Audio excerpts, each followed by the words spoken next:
चिसो हर्लिक्स भनेर यो कोल्ड ड्रिङ्कहरू भन्दा कोक फेन्टा यताउता भन्दा चाहिँ हेल्थी हो भनेर धेरैजनाले विज्ञापन गरेको देख्नुभएको होला, इन्फ्लुएन्सरदेखि सेलिब्रिटीसम्म। यो कतिको तथ्यपरक हो यो भिडियोमा जानौँ। प्रति 100 ग्राममा कति न्युट्रिएन्टहरू छ र त्यो प्रति सर्भिङ कति छ।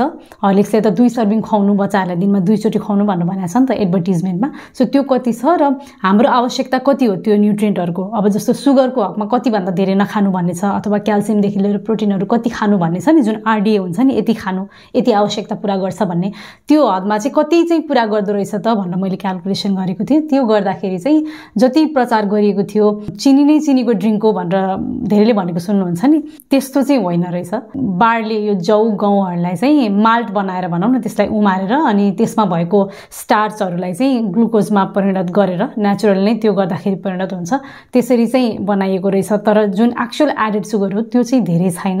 तर अगेन त्यो माल्टको पनि शरीरमा असर चाहिँ चिनीकै जस्तो हुन्छ। तर यदि भन्दैमा चाहिँ हर्लिक्सलाई जुन चिनीको घोल हो भनिन्छ त्यो चाहिँ भन्न मिल्दो रहेछ, किनभने यसमा भिटामिन र मिनरलहरूको ब्लेन्ड हालेको रहेछ।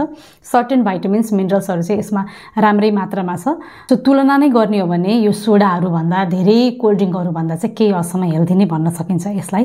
तर यसको एडभर्टिजमेन्ट गर्दा केही महत्त्वपूर्ण कुराहरू छुट्याइएको छ। इन्टरनेटमा हेर्दा प्याकेजिङमा जुन क्लिनिकली प्रुभन लेखेको छ त्यसको तलपट्टि चाहिँ एज स्पेसिफाई गरेको छ, भनेको 6 देखि 16 वर्ष कि कतिलाई मात्रै खुवाउनु, 6 वर्षभन्दा माथिलाई खुवाउनु भनेर भनेको छ। तर नेपालमा जुन बेचिन्छ, जुन सेलिब्रिटीहरूले प्रमोट गर्नुभएको छ त्यसमा चाहिँ एज स्पेसिफाई गरिएको छैन।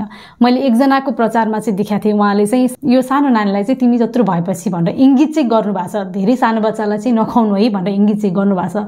तर फेरि प्रियङ्का कार्कीको छोरी आयङ्का त 3 वर्षको मात्रै छ नि त, फेरि उसलाई 2 सर्भिङ खुवाउँदाखेरि त त्यो चिनीको मात्रा चाहिँ धेरै हुन आउँछ।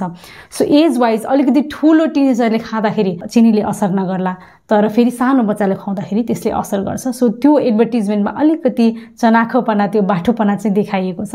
तर ओभरअलमा यो हर्लिक्सलाई एकदमै बेफाइदाकारी भनेर चाहिँ भन्न मिल्दैन।